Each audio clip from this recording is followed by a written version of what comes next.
guys, this is Lala Legacy, and welcome back to another episode of Symphonic Rain. So let's jump right back in. See you later. Do you have something to do now? Yeah, I have some business to take care of, so I can't walk home with you today. Don't tell me it's yet another job. She had to work. She had to practice. Just thinking about it made my head spin. Something like that. However, they're mostly things I like to do. I'm sure they are, but... They certainly are. Anyway, I'm going now. See you next time. Okay, until next time. We spontaneously agreed to see each other again. Of course, it didn't have that deep of a meaning. It was just a common way for friends to part. But perhaps I should have been surprised, at the fact that it went so naturally. Although she'd said we were friends, we were probably just friends out of convenience. If our relationship wasn't directly tied to the possibility of becoming partners, would she still consider me her friend? I stopped that train of thought, the moment I realized it was a rather pointless one. I couldn't even imagine what I'd do after graduating from the institute.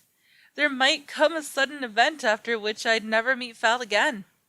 For instance, if I decided on Torta to be my partner, although of course it could be Lise as well. If that happened, would Fal still smile and call me her friend? Such were the thoughts going through my head as I watched the girl hurriedly stride down the corridor of the secondary school building.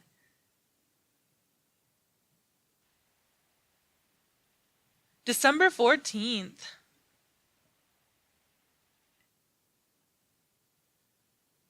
Well then, what shall I do now? Well, of course, we are going to the left practice room.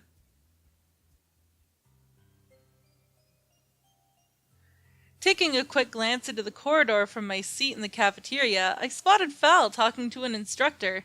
At that moment, she was handed some sort of paper. Again, huh? With that thought in mind, I stood up from my seat, leaving Torta behind. I have something to do. Is there something going on in the hallway? It's just a little something. Pardon me. Oh, okay. I mentally apologized to a certain other person who was not present as well, then walked away from Torta. I didn't bother thinking too deeply about whose sake I made those apologies for. Fal? When I caught up to her after a quick sprint, the girl turned around, looking rather disturbed. For an instant, her troubled face looked even more serious than it had before. Fal? Chris. I dropped that thought the moment Fal called out my name with her usual smile. I was pretty sure I hadn't been imagining things, though. Were you requested to do something again?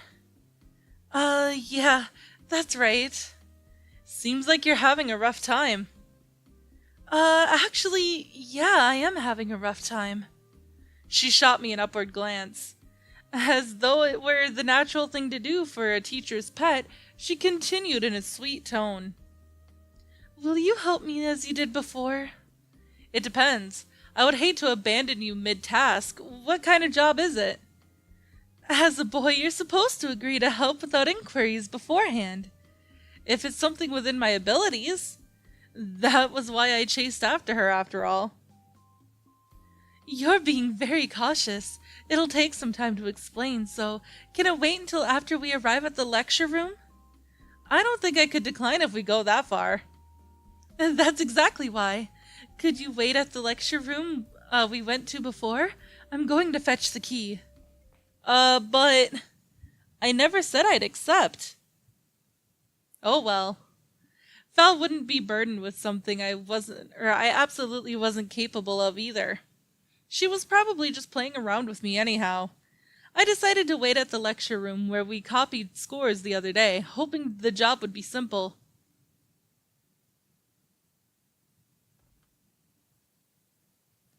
This place is becoming familiar to me these days. Do you see how I feel now? Sort of. Of course, it wasn't like it had suddenly become routine for me either. It was just that only a few days had passed since I was last here. It was hard to believe that only several days before I would never have imagined that I'd come to a lecture room so often. You have to work again today, right? Of course. It almost seems as though they're selecting these days to saddle me with errands on purpose. It just goes to show how much faith they have in you, I guess. If you're an optimist, sure, but I wonder if I'm really better off than if I were asked on practice days. Tuesdays and Thursdays, right? Yup, everyone knows I practice on those days, so once this month started I haven't been asked to do stuff at the according times. But doesn't everyone know about your job as well? In the end, I can usually get it done before I start work, just like the other day. So I guess it isn't an issue. Geez, but if we don't start soon, we might not make it today. Got it. So, what is it this time? Oh, we have to write a speech today. Deadline's tomorrow. Can't help you with that. Hey, I'm not asking you to help with the content. What do you mean? I'm going to think aloud and I want you to transcribe it. Oh, I could do that. But a speech, huh? You're even requested to do stuff like that. Though I should probably be more shocked that there are instructors who would delegate that. Well, this is the first time they've asked me to deliver it the next day. It happens a lot, you know. I'm not too shabby at it anyway. Not too shabby, she said, but considering the circumstances, it was probably more accurate to say it was her forte. I never imagined instructors would trust her to this extent. But there's barely any time. No, time constraints really aren't really an issue. Texts like these are pretty standard. It really doesn't even matter who writes them. I see. I could theoretically do it after work, but I'd really rather not. I see, but why is that? She showed that same deeply troubled expression as before, which made me all the more curious. There's this one thing I'm not very good at. Huh, really? So even you have flaws? Oh, please, of course I do. That's a bit of a relief. What, do I really seem that perfect to you? Sort of.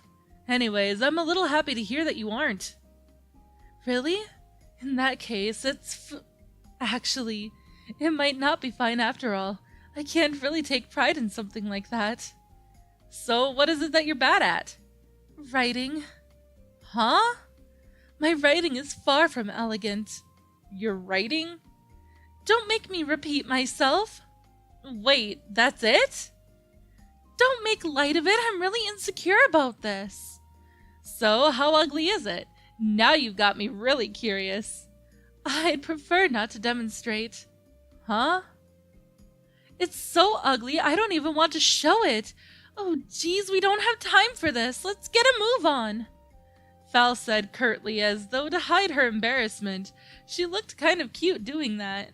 She had only ever shown me her flawless side, so she almost seemed like a different person now. Are you ready? Sure, I'm set. First, a salutation. Starting out with the staple greeting, I transcribed the conventional speech as dictated by the girl. She managed to keep dictating without falter, as though it came completely natural to her. Although my own writing wasn't exactly beautiful either, I had yet to have people tell me it's ugly. We might even make for a surprisingly efficient team. Although, obviously, I had many shortcomings compared to her. Oh, about that earlier topic. Huh? The topic about the teacher-student days. Right. Are you listening? Of course, I have everything written down. I was thinking it'd be better to bring it to the beginning. How far to the beginning? Right after the greeting. My voice is like shot right now. Students won't get bored as quickly that way, I think. Now that you mention it. Sorry, you might have to rewrite it. I don't mind, as long as you make it to work on time. Thanks. Are you some sort of perfectionist by chance? When it comes to requests, yes. Don't worry, I'll repay you for this somehow. I don't need anything in return. Anyway, after adding that revision, we'll have to slightly edit what follows after. Got it. Let's note it down and rewrite everything after we're finished.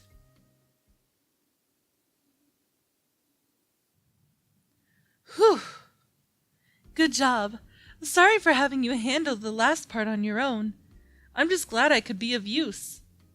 You're a lifesaver. I'm running short on time though, so I'll be leaving now. Go ahead, what about the speech? Oh, right! I'll deliver it before I go. The sooner the better, I figure. Okay. Thanks.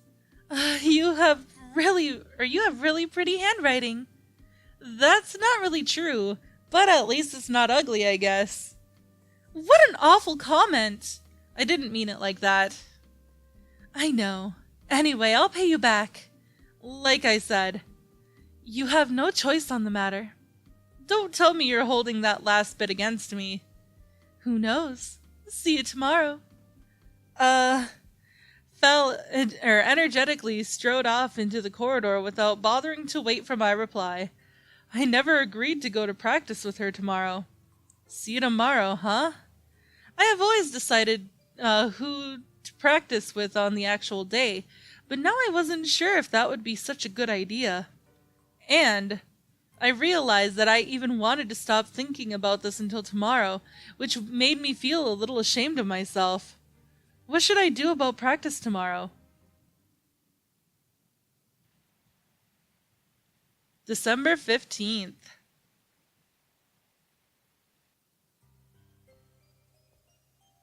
After morning practice, I was strolling towards the cafeteria with trivial matters like what to eat on my mind. Then I came across a person I didn't expect to see standing by the entrance. Morning. Good morning. Was she on her way to practice? Come to think of it, I've never seen her eating at the cafeteria before. She must have always been going to the cafeteria after first period. Just finished eating? Actually, I was just about to start. I see. Do you normally eat here? No, normally I eat somewhere secret. Secret? I'll explain later. Would you accompany me for a bit? Huh? You were about to have lunch, weren't you? I was. To tell you the truth, I was waiting for you here. Why? Like I said, I'll explain later. Chuckling, Val started down the corridor, as though beckoning me to follow suit. But there's nothing but practice rooms in that direction. I know. Feeling somewhat coerced to follow, my thoughts promptly wandered toward Torta. It wasn't like we had an agreement to have lunch together, but for some reason I felt guilty to break such a long-standing tradition like this. This was different from the guilt I felt toward Ari. I just felt bad for her as a friend. Sorry. Were you meeting someone here? Even if you weren't, you don't have to come with me if you don't want to. No, that's not it. I don't have any commitments, nor do I feel forced to come with you, but... But? I at least wanted to let Torta know. There's this person I usually have lunch with. You mean Tortanita? Huh? How do you know? Or how do you... If that's the case, she's right over there. Good morning, Chris! Hey, good morning. Good morning to you too, Fal! When I turned around, I stood face to face with the rather solemn-looking Torta. Torta, do you know her? Yeah! That said, is there anyone who doesn't? There was one. Val said with a smile, looking at me. She was probably talking about when I first met her. Whatever. Anyway, I never knew you two were acquaintances. Thinking about it, Torta and Val were both in the vocal department. It was no stretch to assume they'd met somewhere along the line. But Torta, didn't you tell me earlier that you didn't know her very well? We talked a little bit after that. You talked? Just idle chit-chat anyway. Anyway... Yes? Were you talking about me just now? Yes, I had invited Chris to lunch. Speaking of which, you always have lunch together, do you not? Correct, although we don't really have an agreement going on per se. I assumed Chris was concerned about leaving without telling you. Val looked at me, which caused Torta to cast her gaze upon me as well. Yeah, not sure what's going on, but yeah, that's it. You invited him to the cafeteria? How about we head inside then? No point in standing around like this. About that, I wanted to go to a different place. Is that so? Besides, it is not like I am forcing him to come or anything. Is something the matter, Chris? She spoke as politely as she did when we first met, but even so, she attached a smile to her so faint, I was likely the only one to notice it. Of course, we're gonna go together with Fal.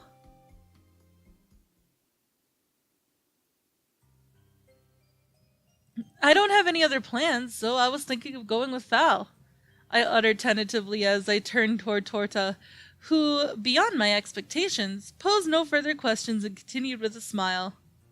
I see. I'll be eating here as usual. Okay. But it's not like we made a promise or anything. See you, Chris. No sooner said than done. Torta entered the cafeteria without staying around for a response. I knew she wasn't upset. However, her retreating figure gave off a solitary impression. I thought this might be a good opportunity to distance myself from her. Chris, I replied to the somber-sounding Val as cheerfully as I could muster. Don't worry about it. I normally eat here, so a change of pace sounds like fun to me. Anyway, isn't it about time to let me in on that secret place of yours? I said jokingly, unconsciously having dropped my formal manner of speech, to which Val finally broke a smile. Right, let's go then. Okay.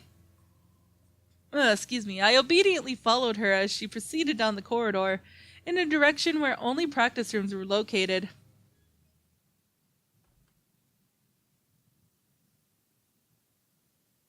This is a practice room, right? It sure is. But isn't eating and drinking in the rooms prohibited? It wasn't like they put warnings up on the walls, but it was common knowledge to any self-respecting student. An obvious unspoken rule. I know, but doing it once or twice wouldn't hurt anyone, right? Oh geez, what was that? Okay, my computer's freaking out for some reason. Once or twice, huh? I then recalled the fact that I had never seen Fal in the cafeteria before. Do you normally eat in the cafeteria? Before answering my question, Fal took a package from her bag and opened it with a bemused expression on her face. It's probably just as you're suspecting. So basically, I always eat here. Aw, she's so cute! Here. Still looking amused, Val produced a sandwich from the package and held it out to me. Thanks. And this is the most effective way to make sure no one snatches your room. Now where should I start? What, not hungry? That's not it. Then eat up, I'll talk with you afterward. Her suggestive formulation revealed that she was aware of what I'd wanted to say. I felt that the better I got to know her, the more surprising the sides of her I witnessed became. She seemed so diligent. No, she really was diligent, but it seemed that wasn't the sole foundation to her disposition. She was stuffing her cheeks in a practice room despite knowing it was against the rules. What was more, she did it with a grin plastered on her face. I guess I'll eat then. Go ahead. Affected by her smile, I couldn't help but smile as well as I accepted the sandwich roughly the size of the palm of my hand. A genial ambiance filled the room, the aromatic scent stirring up my hunger. Thanks. I took a bite of the sandwich, upon which the smell of garlic began pricking my nose. It appeared it was packed with various ingredients, as now the taste of lettuce and tomato spread across my taste buds. It's great! It was simple cuisine, but the freshness of the vegetables and its peculiar sauce made for an agreeable combination. In a word, it was delicious. Really? Thank goodness. So, what did you want to tell me? But that is all the time that I have for this episode, guys. So, if you liked it, please give it a big thumbs up down below. And if you haven't already subscribed, by subscribing, you're becoming part of a legacy. I love you guys so much, and I will see you in the next video. Bye-bye!